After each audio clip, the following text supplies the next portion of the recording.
Hi, Manna family. We're studying Bible characters.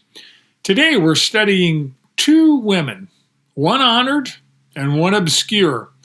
They're sisters-in-law, and they couldn't be more different. Their names are Orpah and Ruth, and their story is told in the book of Ruth. The story actually takes place during a period of time called the Judges. This was a period in Israel's history after the death of Joshua and before King Saul was crowned.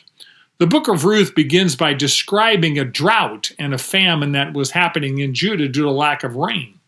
As a result of the famine, the man in the story, Elimelech, and his wife Naomi and Ruth 1, move with their two sons into Moab, a neighboring country, because there's no drought there.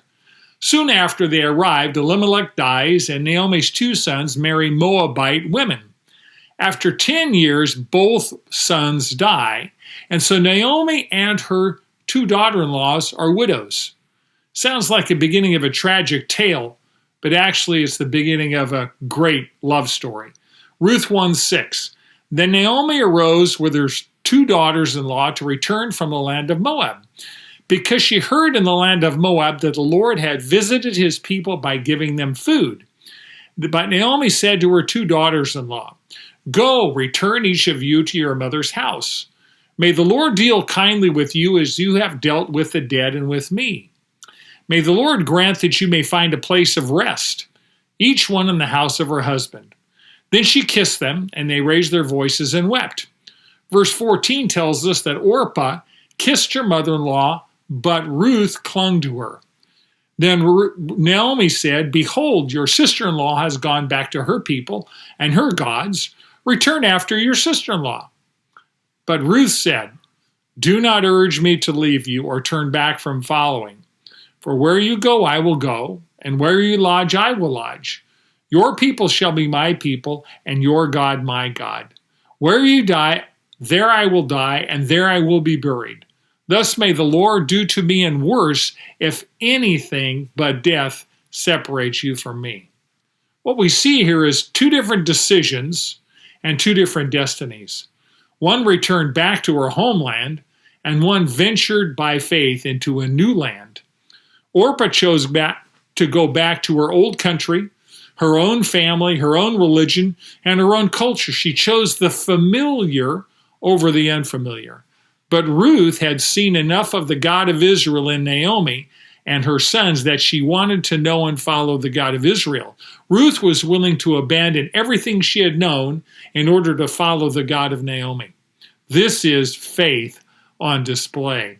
Ruth was like Abraham in the sense that he left his family and friends, neighbors and nation in order to follow God into a land that Hebrews 6 says he didn't even know, and he went out not knowing where he was going. The truth is that Elimelech and Naomi should have never left Israel. Israel was the land of promise.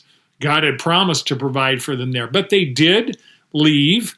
They should have trusted God to provide for them instead of moving into a pagan idol-worshiping nation like Moab. As a result of that, their sons married unbelieving women outside the Jewish faith. There's no record, interestingly, anywhere that Elimelech and Naomi prayed about this decision to move away from God's community of faith. But God in grace, despite their bad decisions, was at work. God had a divine plan for Ruth and Naomi.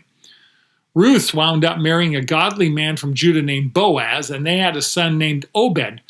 Obed became the direct ancestor of King David, through whom which would come the Savior of the world, Jesus Christ. All of that hinged on this one single decision Ruth had to make. Go back home to Moab, or by faith, go forward and follow where God was leading. You know, God calls us to follow him every day. And he often calls us to follow him into new places and new experiences, new adventures, the unknown. Following God requires faith because we're not in control. When you follow God, you will discover that he has a much better plan for your future than you had for yourself. The Bible doesn't tell us what happened to Orpah when she turned back from following God. But the short book of Ruth, only 4 chapters, reveals that following God one day at a time produces a life filled with faith, hope, and love. This short love story reveals God's love for us, and it also shows us how we can love each other.